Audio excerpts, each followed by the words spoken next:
Over the past month or so, there's been a bit of a pullback in some of the high flying tech stocks most exposed to the artificial intelligence build out. If you're watching the headlines, it seems that there's quite a bit of chatter about a possible AI bubble. So let's explore that with an emphasis on the word explore. If you're looking for my take on whether or not we're in an AI bubble, you're not going to get it. I know better than that. But we will review three elements of the AI bubble narrative. Number 1. High valuations. I've seen valuations for AI companies described as sky high, stratospheric, and unsustainable. I wanted to take a look for myself, and wouldn't you know it, Bloomberg has a Magnificent Seven index. The Magnificent Seven being Microsoft, Apple, Amazon, Tesla, Nvidia, Meta, and Alphabet. I'd consider all of these companies, except maybe Amazon, as being quite involved in the AI arms race. So I feel pretty good that we're capturing the AI company data with this index. Looking at the average PE multiple of these companies over the past 3 years, as shown in this chart, I can see that the PE ratio of 30 times is high in the absolute. That's true. But it's not as if it's on a runaway path to the moon.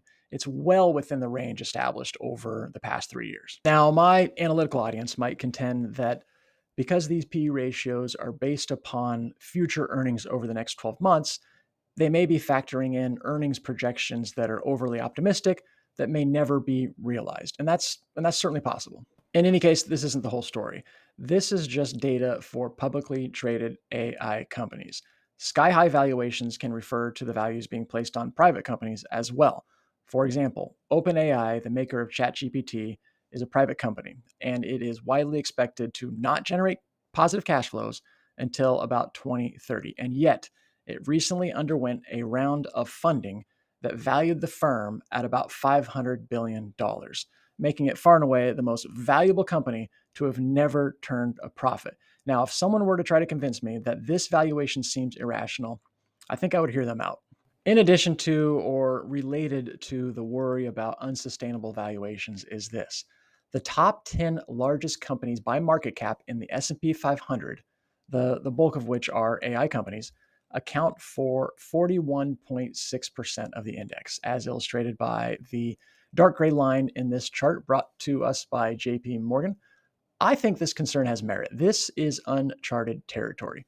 At the turn of the century, around the time of the dot-com crash, this combined weighting of the 10 largest companies was quite a bit lower at about 26, 27%.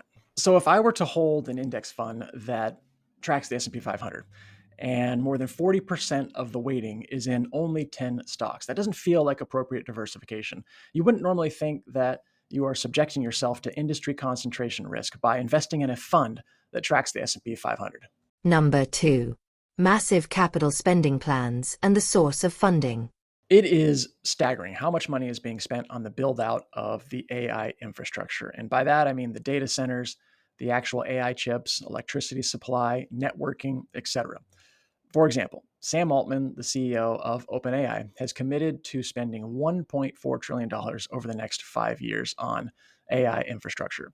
For context, $1.4 trillion dollars is about 5% of a full year of US GDP. And that's just one example. NVIDIA, Microsoft, Alphabet, Meta, Tesla, they're all committing to spending billions upon billions of dollars on this effort.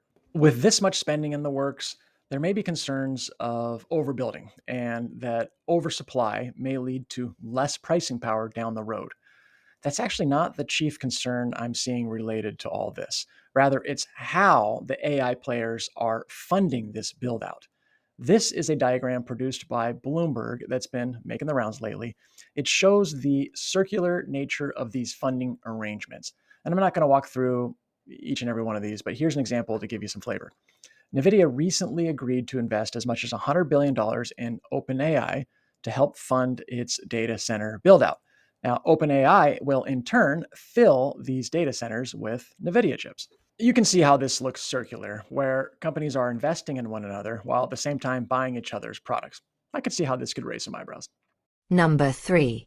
Limited real-world monetization. In other words, for all of its potential, AI remains largely unproven as a profit generating industry. And yet, while some tech executives may be dubious behind closed doors, They feel compelled to continue spending while the money is free flowing for fear of missing out down the road. And it didn't help when MIT recently released a study revealing that 95% of generative AI business efforts are failing, with only 5% achieving meaningful revenue growth. So, there you have three reasons that are being cited by some investors as signs of an AI bubble. To revisit what bubbles are, they occur when market values swiftly rise to levels that aren't supported by fundamentals. And they're usually followed by a sharp decline in market prices at some point. The at some point is really the difficult part of all this. It involves market timing, and I swore off of market timing years ago in a previous life. Thanks for watching. I'll see you next month.